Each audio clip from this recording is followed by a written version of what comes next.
예. 뭐 앞으로 계속 들어갈 내용입니다. 아까 이제 뭐 서두에 설명드렸지만 하키 101이라는 이제 콘텐츠를 진행을 할 예정입니다. 결국은 이제 이 키워드가 될 가능성도 있고요. 그러니까 이제 뭐 키워드만 딱 바라봤을 보셨을 때 처음 보시는 분들도 이게 무슨 말인지 솔직히 아실 수가 없는 부분이 있는 거고, 그리고 이제 꽤 보신 분들이라고 해도 조금 애매하게 다가올 수 있는 이런 부분들이 사실은 뭐 룰북이라든가 경기의 흐름이라든가 이런 부분에서 많이 발생할 수밖에 없거든요. 그래서 이제 그런 부분들을 조금은 제가 이제 좀 조명을 하면서 좀 설명을 드리는 이제 그런 시간으로서 이제 새로운 시즌 기획 콘텐츠로 하키 101 이런 콘텐츠를 준비를 했습니다. 그죠? 오늘 이제 뭘 할지는 이미 이제 대문에서 확인을 하셨을 거고, 죠 썸네일에서 확인을 하셨을 거고, 결국은 뭐 처음으로 선택한 거는 페이스오프입니다.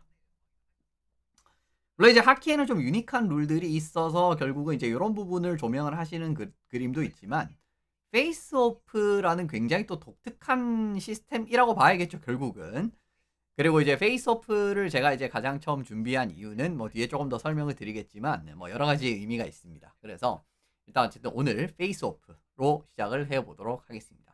페이스오프는 사실 이제 경기를 결국 이제 요겁니다. 뭐 이렇게 설명이 적혀 있습니다. 심판 혹은 라인스맨이 경기의 시작 혹은 재개, 경기를 시작 혹은 재개하기 위해서 두 선수의 스틱 사이에 퍽을 놓는 행위, 요게 이제 페이스오프입니다. 그렇기 때문에 결국 이제 정한 이유는 시작과 재개, 이제 요 부분에 있죠. 시작. 그죠? 경기의 시작을 알리는 거는 결국은 페이스오프입니다. 이제 그렇기 때문에 오늘 제가 이제 페이스오프 내용을 이제 첫 내용으로 준비를 했고요. 이제 이 관련해 가지고 여러 가지 뭐 룰적인 부분이라든가 여러 가지 기본적인 부분까지도 다 조명을 하는 그림 들어가 보도록 하겠습니다. 페이스오프 일단 위치는요. 아까 이제 개괄적으로 설명을 드렸습니다. 결국은 심판 라인스맨이 경기 시작을 위해서 떨어뜨리는 행위 자체가 페이스오프죠. 위치 자체는 링크에 지정된 9개의 위치에서 실시를 합니다. 이게 이제 생각보다 헷갈리실 수가 있는데 페이스오프 몇 군데에서 시작하면 하냐고 하시면은, 실제로 이제 뭐 쇼츠 같은 데 보시면은 그걸 막 질문을 하는데 제대로 답변을 못 하시는 분들이 좀 계세요. 그러니까 이제 거기까지 생각을 안 하는 거죠. 생각을 안 하고 있다가 그 질문을 딱 받았는데 이 헷갈려 가지고 이제 좀 오답을 말씀하신다라든가 이제 그런 이제 케이스가 가끔씩 있는데, 페이스오프는 이 9개의 위치에서 실시를 하게 됩니다. 센터 아이스 쪽에 하나, 중립 지역에 4개, 그리고 이제 각 지역마다 2개씩 이렇게 해 가지고 총 9개의 영역에서 페이스오프를 실시를 하게 되고요. 요 과정에서 이제 페이스오프의 규격 자체는 이제 요렇게 이제 형성이 되게 됩니다. 뭐 이제 그 페이스오프 서클에 4.5m, 그죠? 4.5m 이렇게 이제, 그죠? 반지름 이제 영역이고, 센터 라인에 이제 이런 이제 두께라든가, 이게 NHL이랑 IIHF 룰이 큰 차이가 없어요. 큰 차이가 없습니다. 큰 차이가 없습니다. 조금 이제 인치랑 이제 센치 하면서 이제 결국 좀 차이가 있긴 한데 아주 큰 차이는 없어요. 그래서 IIHF가 이제 센티미터 기준으로 이제 기재를 해놨기 때문에 요 자료를 가져왔고요. 이렇게 규격 자체가 나온다라고 이제 말씀을 드리면 좋을 것 같습니다. 그래서 이제 요 부분 이제 확인을 하시고 넘어가시면 좋을 것 같고요. 정확한 명칭은 점, 그죠? 저 점, face of dot이라고 많이 이야기를 하죠. 점이니까 dot이라고 많이 이제 이야기를 하거든요. 영미권 중계를 들어보면은. 근데 face of spot이 정상적인 명칭이고요. 그리고 이제 원은 뭐 face of circle, 이제 뭐 해설에서도 똑같이 뭐 face of circle이라고 얘기를 하지 않습니까?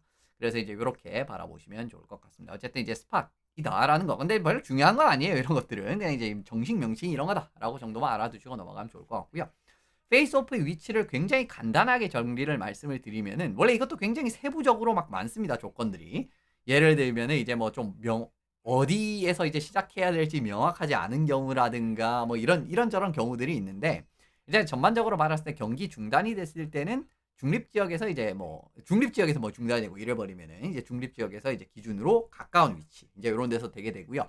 예를 들면 이제 퍽이 공격자가 슛을 시도를 해서 골키퍼가 맞고 경기장 밖으로 나갔다라고 해도 공격 지역에서 페이스오프가 시작이 됩니다. 이것도 이제 한 십몇 년 전에 개정이 된 룰이거든요. 그런 부분이 있고, 그리고 이제 아이싱이라든가 페이스오프 페널티, 그리고 고의 오프사이드 뭐 이런 상황들 같은 경우에는 이 아이싱, 페널티, 고의 오프사이드를 범한 팀의 수비 지역에서 시작을 하는 겁니다. 그러니까 이제 요런 좀 이제 부당하게 이득을 보려는 그런 시도를 했으니까 거기에 대한 페널티를 준다라고 바라보시면 좋을 것 같고요. 이제 그렇게 말씀을 간략하게 뭐 설명을 드리면 좋을 것 같습니다. 그리고 예를 들면 이제 골리가 이제 퍽을 멈췄을 때 뭐 이런 이제 상황이라고 해도 이제 공격 지역에, 그러니까 이제 뭐 골리 기준으로 하면은 우리 지역에 가까운 페이스오프 서클에서 이제 시작을 한다. 이런 부분. 가까운 위치. 일단 이런 부분을 이제 기본적인 개념으로 장착을 해 두시면 좋다라고 말씀을 드립니다. 페이스오프 진행은 사실 뭐 진행에 대해서는 별로 크게 말씀을 드릴 게 없습니다. 굉장히 직관적으로 진행이 되고 아까 이제 보셨던 설명에서도 라인스맨이 스틱 사이로 이제 퍽을 놓는 행위라고 말씀을 드렸지 않습니까? 이제 그런 그림이기 때문에 그냥 딱 이 화면대로 진행이 된다라고 바라보시면 좋아요. 네, 여기서 이제 좀 지켜보셔야 될 부분은 두 명의 센터가 상대편 링크를 이렇게 보고 서 있고 빅면에 스틱을 둔 상황이다. 이 부분을 이제 좀 초점을 키워드를 맞춰주시면 좋을 것 같고요. 그래서 이제 이렇게 스퀘어라고 표현을 하죠. 영미권에서 표현으로, 영어권 표현으로 이제 그렇게 이제 말씀을 드리는데 요게 이제 중요하다. 이 자세 이렇게 똑바로 이렇게 정면을 보고 이렇게 서 있는 자세를 잡는 거 이런 부분 중요하다라고 말씀을 드립니다.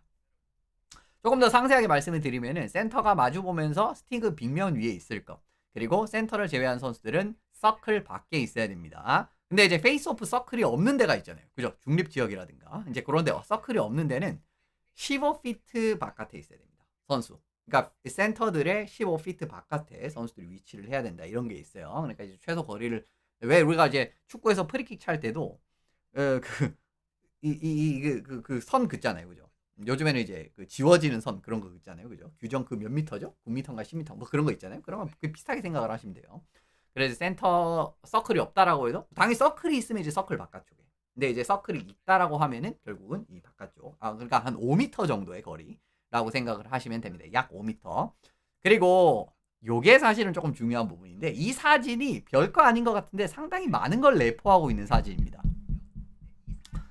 별거 아닌 것 아까 그 사진이랑 거의 똑같은 것 같죠. 근데 왜 이게 많은 걸 내포를 한다라고 말씀을 드리냐면은 NHL은 이제 흰색 유니폼이 어웨이입니다. 기본적으로 원정팀이에요. 지금 보시면 파트리스 베르제롱 선수가 스틱을 먼저 빅면에 대고 있죠. 그죠? 근데 이게 결국은 중요하다라는 겁니다. 이게 사실 룰북에 기재가 된 내용인데 먼저 스틱을 빅면에 이렇게 두 명의 선수가 스틱을 빅면에 대야 되는데 원칙적으로는 그렇습니다. 그래서 이제 센터 아이스에서는 원정팀 먼저 빅면에 대야 되고요. 그리고 이제 나머지 8개의 페이스오프 구간에서는 수비자가 먼저 빅면에 대야 돼요. 근데 지금 이 사진을 바라보시면은 보스턴 브루인스의 홈 진영이죠. 자기 진영이죠. 그렇기 때문에 베르제롱 선수가 먼저 스틱을 그죠? 빅면 위로 올리는 모습. 이런 거이기 때문에 이 사진 이게 굉장히 단순해 보이지만 굉장히 많은 거를 내포한 그 사진이라고 바라보시면 좋습니다. 그래서 제가 사실 이 사진을 가져온 건데 그래서 이제 이런 부분으로 이제 룰북에 이제 기재가 돼 있다고 말씀을 드리고요. 근데 사실은 이 룰은 그렇게 엄격하게 그렇게 지켜지지 않는 편입니다. 물론 이제 어느 정도는 이제 규제를 하는데 예를 들면 이제 정말 중요한 상황이라든가 왜 우리가 뭐 농구라든가 이런 걸 보셔도 트래블링 같은 부분에서 좀 이제 그냥 스르륵 넘어가는 그런 것도 좀 있잖아요. 그죠? 그러니까 이제 정말 칼같이 잡으면 이건 무조건 트래블인데 그냥 뭐 그런 느낌처럼 실제로 이제 수비자가 먼저 빅면에 되지 않는 그런다라고 할지라도 뒤에 이제 말씀드리겠지만 바이올레이션을 부는 상황도 있지만은 그렇지 않고 그냥 이제 넘어가는 그런 느낌도 있어요. 당장 뭐 지난 결승전을 보셔도 그런 장면들은 많이 나왔었습니다. 이제 그렇게 말씀을 드리고요. 그냥 룰에는 일단 원정팀과 수비자가 먼저 이 빅면에 이 페이스오프 그 원에 흰색 영역이 있거든요. 거기에 먼저 스틱을 대야 된다는 규정이 있습니다. 이제 그 부분이기 때문에 이제 요 사진을 가져왔다고 말씀을 드리고요. 센터를 제외한 다른 선수들은 공격자가 먼저 진영을 배치를 합니다. 그러니까 이제 공격자가 이제 페이스오프 관련된 포메이션을 이렇게 딱 잡으면은 수비수가 거기에 페이스오프 드랍 되기 전까지는 이렇게 이제 움직일 수가 있어요. 퍽 드랍 그거 되기 전까지는 이제 그런 느낌으로 맞춰갈 수 있는데 이제 공격자가 일단 먼저 뭐 포메이션 배치가 됐든 그냥 일반적으로 서 있을 수가 있고 굉장히 특수한 포메이션을 이제 서 있을 수가 있지 않습니까? 그냥 페이스오프 이기면 바로 이제 원타임을 때린다라든가 그런 부분은 공격자가 먼저 배치에 들어간다라는 거 이것도 이제 부가적으로 하나 알아두시면 좋습니다. 이러한 룰의 배경은 역시나 수비자가 공격 진영에 어느 정도 좀 대응이 될 수 있게끔 그렇게 하는 부분이에요.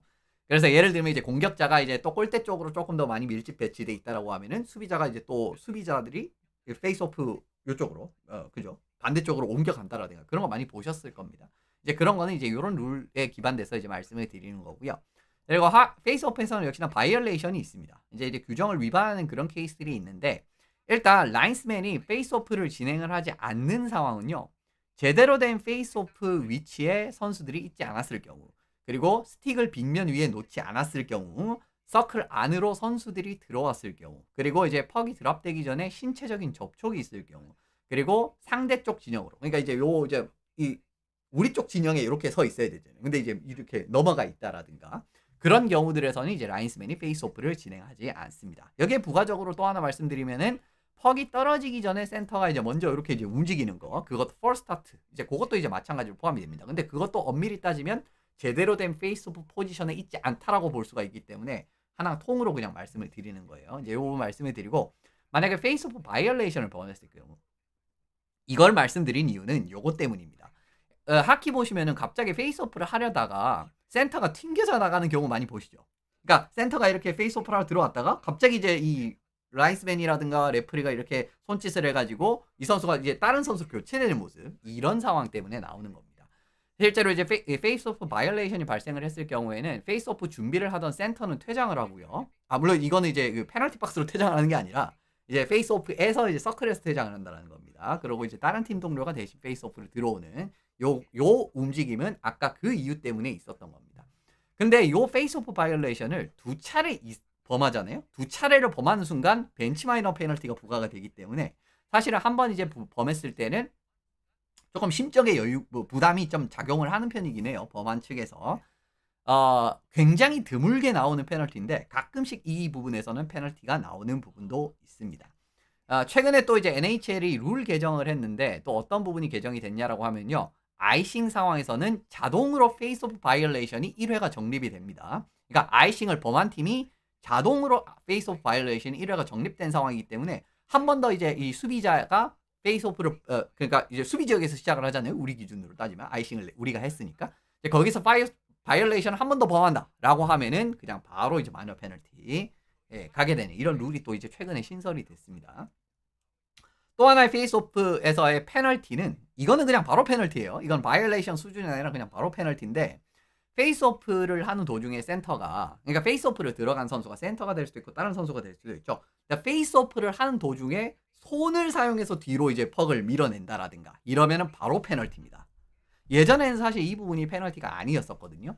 근데 이것도 이제 좀 비교적 최근에 개정이 된 룰로 알고 있는데, 비교적 최근에 개정이 된 룰로 알고 있습니다. 예전에 그려 보시면 좀 옛날 아키를 보시면은 뭐 크리스 드레이퍼 뭐 이런 선수들이 정말 손을 이제 페이스오프 이제 들어가 이제 좀 이렇게 서로 엉키는 상황이 됐을 때 손으로 이렇게 하는 그런 장면들이 있었어요.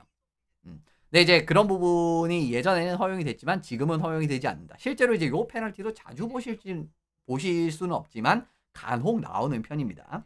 하지만 좀 구분되는 게 NHL에는 핸드패스라는 룰이 있죠. 그죠? 근데 이제 예를 들면 이제 페이스오프 드로우가 끝나가지고 이미 페이스오프 상황이 종료가 된 상황에서는 그 뒤에 이제 손을 사용을 했을 때는 그냥 핸드패스로 간주를 하기 때문에 그건 또 다른 영역이 됩니다. 근데 이제 퍽이 이제 드랍되고 난 다음에 페이스오프가 어떻게 보면 끝나지 않은 상황에서 손을 이렇게 쓴다라든가 그러면서 이제 우리 쪽으로 땡기고 잃어버리면은 페널티다라고 말씀을 드립니다. 페이스오프가 왜 중요하냐면요. 이거 상당히 중요합니다. 사실은 근데 이제 그렇게 중요하지 않다라고 말씀을 하시는 분도 계시기는 합니다. 근데 사실 굉장히 중요한 부분이 페이스오프라고 일단 말씀을 드릴 수가 있고요. 기본적으로 페이스오프의 중요성은 지역별로 좀 나눠서 설명을 드릴 수가 있는데, 공격 지역에서는 즉각적인 슈팅 혹은 세터 플레이 같은 부분이 용이하게 펼쳐질 수 있다라는 부분에서 상당히 중요하게 평가가 됩니다. 일단 어쨌든 이제 뭐 지역을 떠나서라도 우리가 퍽을 가져올 수가 있기 때문에 그 부분에서 또 메리트가 있다라고 말씀을 드리고요. 근데 이제 결국은 공격 지역에서는 즉각적인 슈팅, 세터 플레이, 이게 무슨 이야기냐라고 말씀을 드리면요. 요게 1617 시즌이었나? 그때 이제 LA 킹스랑 보스턴 브루인스 연장에서의 4대3 상황입니다. 근데 이제 요 상황이 어떤 상황이었냐면 연장이 0.9초가 남아 있었어요. 연장이. 근데 이제 당연히 이제 연장이니까 동점인 상황이었고요. 그 과정에서 이제 LA 킹스가 어차피 0.9초니까 이 실점할 가능성은 거의 없지 않습니까? 그죠? 이제 그런 부분을 생각을 한다라고 하면 이제 골리를 그냥 빼면서 공격수 4명을 투입을 한 그런 이제 상황이라고 말씀을 드릴 수가 있는데, 이런 상황에서 보시면 이게 결국 이제 토폴리 선수가 골을 넣었거든요. 토폴리 선수가 결국 이제 다우티 선수가 이제 뒤에 있고 토폴리가 이제 요쪽에 있잖아요. 그죠? 이제 요 선수가 골을 넣었는데, 실제로 이제 페이스오프 상황에서 공격 지역에서 페이스오프를 보시면은 센터맨 바로 뒤쪽에 지금 다우티 포지션의 선수를 이제 이 위치를 하게 되면서 결국 이제 슈팅 옵션을 하나 추가를 한다라든가 그리고 이제 또 변주를 준다라고 하면 페이스오프를 이긴 다음에 다가티가 퍽을 잡고 토플리가 이쪽으로 좀 벌리면서 그쪽으로 연결하면서 원타임을 준다라든가 요런 느낌으로 셋업 플레이가 나올 수가 있다는 겁니다. 그렇기 때문에 공격 지역에서 페이스오프라는 부분은 상당히 중요한 부분이라고 말씀을 드릴 수가 있고요. 중립 지역에서도 마찬가지로 중요합니다. 굉장히 원활한 지역 진입에 도움이 된다라고 1차적으로 말씀을 드리고 싶은데 어쨌든 페이스오프를 중립 지역에서 이긴 다음에 즉각적인 덤프가 되든 뭐 후속 플레이가 되든 이런 부분을 가져갈 수가 있잖아요. 그 과정을 말씀을 드리고 싶습니다. 뭐 지난 스탠리컵 결승전에서도 이런 장면이 좀 나오긴 했었죠. 어떤 장면이 나왔었냐라고 하면은 3피리어드 1분 30초를 남기고 에드먼턴이 이제 한 점 차 지고 있는 상황이었는데 중립 지역에서의 페이스오프였었습니다. 네, 여기서 이제 조금 더 설명을 이제 그림으로 좀 드리면은 지금 결국은 에드먼턴이 만약에 페이스오프를 이긴다라고 하면은 덤프가 됐든 아니면 이제 뭐 위크사이드 쪽에 연결을 하면서 이제 지역 창출이 됐든 이런 느낌으로 본인들이 어떻게 보면 공격의 키를 가지고 가져갈 수가 있잖아요. 이제 이런 과정에서 이제 원활한 지역 진입에 도움이 된다라고 말씀을 드리는 거고요. 뭐 수비자 측 같은 경우에 사실 이거는 이제 수비 지역에서 페이스오프랑 이제 사실 거의 비슷한 상황인데 만약에 이제 수비자 같은 경우에도 페이스오프를 이긴 다음에 뭐 살짝 칩인 플레이라든가 그죠? 아니면 뭐 D2D 연결을 해가지고 침투하는 이제 뭐 공격수를 봐서 이제 패스를 쭉 찔러줄 수 있는 뭐 그런 상황이 나올 수도 있고요. 이제 이런 말씀을 이야기를 하는 겁니다. 원활한 지역 창출 같은 거.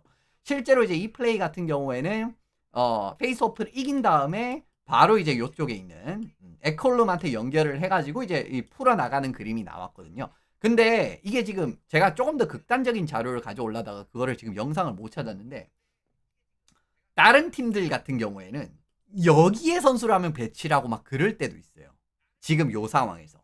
그렇다라고 하면은 결국 이제 페이스오프를 이긴 다음에 덤프를 한번 빵 쳐서 하드림을 돌려버리면은 여기에 있던 선수가 아무런 경험 없이 들어가가지고 이제 퍽을 따낼 수 있는 그런 셋업 플레이를 하기도 하거든요. 그렇기 때문에 제가 이 부분을 설명을 드렸던 겁니다. 이제 그렇게 이제 중립 지역에서도 이렇게 의미가 있다라고 말씀을 드리고요. 그리고 수비 지역에서도 당연히 의미가 있겠죠. 수비 지역에서도 깔끔한 상황을 극복을 하는 부분에서의 의미. 그리고 이제 브레이크아웃 상황에서도 안정적으로 끌고 갈 수 있는 이제 그런 상황이 발생이 할 수 있다라고 말씀을 드립니다. 상황을 또 하나 가정을 해보면은 아까 이제 아이싱이라든가 그런 거 많이 말씀을 드렸지 않습니까? 그리고 페널티를 범할 때도 우리 지역에서 결국은 우리가 페널티를 범했을 때도 우리 지역에서 시작을 하니까 이런 상황에서 만약에 상대방에게 페이스오프를 진다라고 하면은 또 큰 부담이 될 수도 있잖아요. 특히 이제 아이싱 직후 상황 같은 경우에는 그렇지 않은 상황도 있지만 체력적으로 좀 부담이 있을 그런 상황들이 좀 수반이 되잖아요. 만약에 그 상황에서 이제 이 수비 지역에서 페이스오프를 우리가 이긴다라고 하면은 페이스오프를 이긴 다음에 네트 뒤로 들어가면서 일부 선수 교체를 하면서 이제 또 한 타이밍 벌 수가 있는 그런 상황이 나올 수가 있고 아니면은 뭐 아이싱이 안 되게끔 조금 이제 약한 클리어라든가 이제 어떻게 보면 이제 루프 클리어 이런 식으로 하면서 아이싱을 좀 피하는 느낌의 클리어를 하면서 선수 교체를 한다라든가 그런 느낌으로도 운용을 할 수가 있다라는 거예요. 그렇기 때문에 수비 지역에서도 역시나 페이스오프를 따내서 결국 우리가 퍽을 소유를 해서 경기를 풀어나가는 부분에서의 강점들 이런 부분에서의 강점들이 있기 때문에 페이스오프가 중요하다라고 말씀을 드립니다.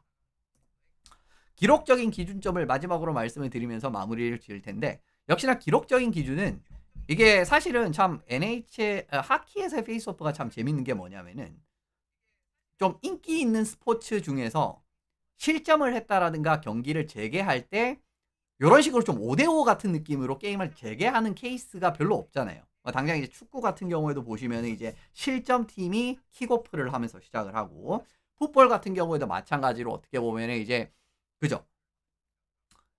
이제 뭐 득점팀에서 이제 공을 멀리 차면서 이제 수비자들한테 이제 공격권을 넘겨주는 그런 느낌으로 진행. 뭐 온사이드 킥 같은 좀 변칙적인 부분도 있기는 하지만 그건 너무 도박수고. 그리고 이제 NBA 같은 경우에도 농구 같은 경우에도 시작은 이제 뭐 페이스오프 같이 팁오프로 시작하지만은 뭐 쿼터가 재개될 때라든가 그죠? 예를 들면 실점을 했을 때 다시 팁오프로 시작하고 그러지는 않잖아요. 근데 이제 하키 같은 경우에는 굉장히 독특한 게 실점에서 다시 시작을 할 때도 페이스오프고 뭐냐 뭔가 이제 경기가 다시 뭐 특정 정지된 상황에서 재개를 할 때도 페이스오프고 이 피리어드가 다시 시작할 때도 페이스오프고 경기가 시작할 때도 페이스오프고 페널티를 범해도 페이스오프로 다시 시작하고 뭐 그런 느낌에서의 재밌는 부분인데 어떻게 보면 이제 5대5로 싸울 수 있는 그런 느낌으로도 말씀을 드릴 수가 있다는 거죠. 그래서 기록적인 기준은 그냥 이제 50% 이상 정도만 되면은 준수하다라고 그냥 보시면 되고요. 50%를 베이스라인으로 바라보시면 좋을 것 같고, 참고로 지난 시즌에 페이스오프 퍼센티지 랭킹을 바라보시면은 뭐 요렇게 나왔습니다. 이제 요거는 이제 200번 이상 페이스오프를 이긴 선수들을 대상으로 했어요. 그러니까 예를 들면 정말 센터가 아니라 가지고 페이스오프 몇 번 안 했는데 뭐 100% 이런 선수들도 있거든요. 근데 지루 선수가 이제 작년 61.5%였었고요. 파조, 트로책, 스탠룬드, 슈트룸 이런 선수들이 59%, 58%, 55% 넣으면 거의 특급이라고 바라보셔도 괜찮고요. 한 52.5%만 돼도 A급 이상이라고 보시면 좋습니다. 그래서 이제 페이스오프 퍼센티지 순위 이렇게 바라보시고, 이건 이제 탑 5니까 또 이제 그 일반적인 값이랑은 조금은 그죠, 동떨어져 있다고 보시면 좋겠죠. 전반적으로 봐도 뭐 이런 느낌입니다. 그러니까 이제 최근 5시즌 기준으로 봐도 페이스오프 200승 이상 달성한 선수 중에, 200승 이상이라고 하니까 뭐 야구 선수 같지만 어쨌든 50% 이상 페이스오프를 넘긴 선수들이, 그러니까 제가 이제 왜 기록적인 베이스를 이제 50%로 잡았냐면요. 67명, 80명, 72명, 79명 이렇잖아요. 근데 보통 이제 한 시즌에 페이스오프에 들어가는 선수들을 이렇게 좀 종합을 해보면은 대략 한 180명 정도 이렇게 좀 평균적으로 나오더라고요. 한 170명, 180명 정도. 그러니까 페이스오프를 들어가는 선수들을, 그러니까 리그에서 쭉 추려보면은. 그래서 이제 요 부분을 바라보셔도, 근데 이제 180명 중에 한 80명, 그죠? 요 기준 충족한 선수들이 70명, 뭐 이 정도면 이제 괜찮은 수준으로 볼 수 있지 않겠습니까? 그렇기 때문에 제가 말씀을 드렸던 대로, 아까 말씀드린 대로 이 50%를 기준으로 좀 플러스면 결국 이제 좀 좋다라고 보시면 되는 겁니다. 그리고 이것 좀 허들을 높여가지고 55%를 기준으로 잡아보시면요, 25명, 28명 이렇게밖에 없어요. 네. 그러니까 이제 페이스오프 200번 이상 승리하고 페이스오프 정말 한 번이라도 한 선수가 한 180명, 170명 이렇게 되는데, 그 중에서 55% 넘긴 선수는 이렇게밖에 없습니다. 그렇기 때문에 아까 그 베이스라인 기준으로 바라보시면 좋을 것 같고, 그래서 기록적인 기준도 이제 요 기준으로 바라보시면 좋을 것 같고요. 뭐 NHL이라는 이런 데서는 뭐 공격 지역, 중립 지역, 그 다음에 수비 지역 이런 느낌까지도 굉장히 세세하게 이제 페이스오프 기록을 내기 때문에 이런 부분에서도 또 체크를 또 하시면 좋지 않을까 말씀을 드려봅니다. 어쨌든 첫 이 시작으로서 페이스오프라는 이제 좀 주제를 다루게 되면서 이제 요 기획을 좀 시작을 하게 됐는데요. 예, 앞으로 좀 하키를 보시는데 뭐 이런 내용들 아무래도 좀 도움이 되지 않을까라고 생각을 해서 준비를 해봤고, 앞으로도 아마 이제 이런 느낌으로 키워드가 될 수도 있고, 아까 말씀드린 대로 뭐 룰이 될 수도 있고요, 뭐 전술적인 흐름이 될 수도 있고요, 이런 식으로 좀 제가 좀 설명을 드리는 그림, 그러니까 좀 넓은 의미로 좀 설명을 드릴 수 있는 부분, 입문자분들도 이제 좀 이게 요거를 통해서 확실한 정보를 아실 수가 있고, 그리고 좀 중고급자분들께도 이제 좀 어필을 할 수 있는 그런 느낌으로서 앞으로 기획을 진행을 해보도록 하겠습니다. 어쨌든 첫 내용은 이렇게 마치고요. 다음 시간에 어떤 내용이 될지 모르겠지만, 예, 다음 하키 101에서 다시 찾아뵙도록 하겠습니다.